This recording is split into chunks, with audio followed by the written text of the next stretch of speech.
Sharavati pump storage ಯೋಜನೆ ವಿರೋಧಿಸಿ ಶಿವಮೊಗ್ಗದಲ್ಲಿ ಪ್ರತಿಭಟನೆ ಮುಂದುವರೆದಿದೆ. ಯೋಜನೆ ಕೈಬಿಡುವಂತೆ ಅಹೋರಾತ್ರಿ ಪ್ರತಿಭಟನೆ ಕೈಗೊಂಡಿರುವ ಕೆಎಸ್ ಈಶ್ವರಪ್ಪ ನೇತೃತ್ವದ ರಾಷ್ಟ್ರಭಕ್ತ ಬಳಗ ಹಾಗೂ ಪರಿಸರವಾದಿಗಳು ಪ್ರತಿಭಟನಾ ಸ್ಥಳದಲ್ಲಿ ಭಜನೆ ಮಾಡಿ ಎಲ್ಲರ ಗಮನ ಸೆಳೆದಿದ್ದಾರೆ. ಪರಿಸರ ಮಾರಕ ಶರಾವತಿ ಪಂಪ್ ಸ್ಟೋರೇಜ್ ಯೋಜನೆಯಿಂದಾಗುವ ದುಷ್ಪರಿಣಾಮಗಳ ವಿರುದ್ಧ ಈ ಹೋರಾಟ ನಡೀತಾ ಇದ್ದು, ನೆಹರು ಕ್ರೀಡಾಂಗಣದ ಮುಂಭಾಗದಲ್ಲೇ ಸಾಲು ಸಾಲು ಹಾಸಿಗೆ ಹಾಸಿ ಮಲಗುವ ಮೂಲಕ ರಾಜ್ಯ ಸರ್ಕಾರದ ವಿರುದ್ಧ ಆಕ್ರೋಶ ಹೊರಹಾಕಿದ್ದಾರೆ.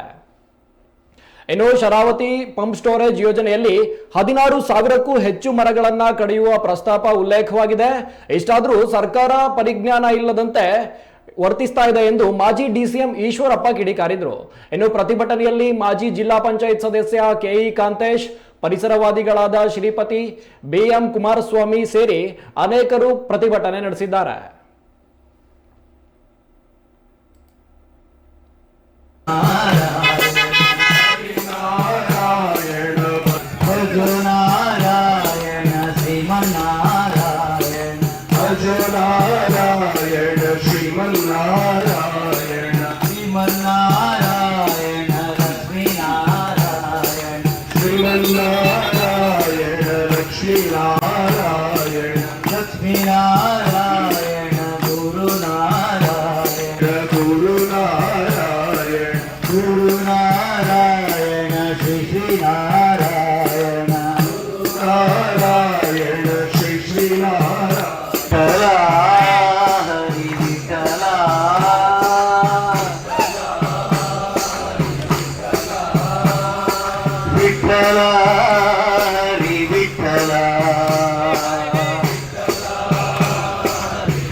पांडुरंग विठ्ठले हरि नारायण पुरंदर विठ्ठले हरि नारायण हरि नारायण भजो नारायण श्री नारायण नारायण श्रीमन विठ्ठल विठ्ठल विठ्ठल विठ्ठल विठ्ठल विठ्ठल विठ्ठल विठ्ठल विठ्ठल जुलाई प्रकाशन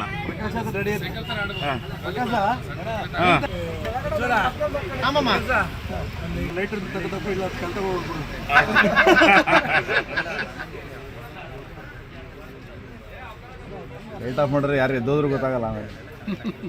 ಇಲ್ಲ ಎದ್ದೋಗ ಸೀನ್ ಅಲ್ಲ ಇಲ್ಲ ಇಲ್ಲ ಕಾಯ್ತಾ ಇರ್ತೀನಿ.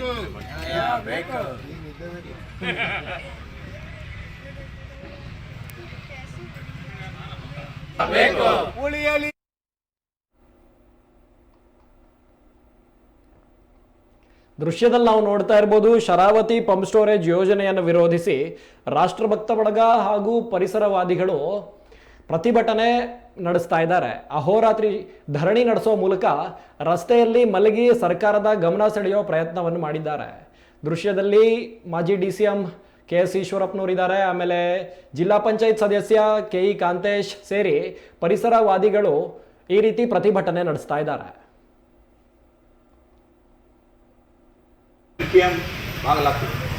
ಕುದುರೆಮುಖ ಐರನ್ ಓರ್ ಪಶ್ಚಿಮ ಘಟ್ಟದ ನಮ್ಮ ಶಿವಮೊಗ್ಗ ಜಿಲ್ಲೆಯ ಎಲ್ಲ ಯುವಕ ಯುವತಿಯರು ಕಷ್ಟಪಟ್ಟು ಇಲ್ಲಿ ಓದ್ತಾರೆ.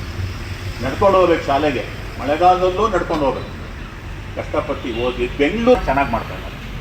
ಅವರಿಗೆ ಮಲೆನಾಡಲ್ಲಿ ಒಂದು ಅವಕಾಶ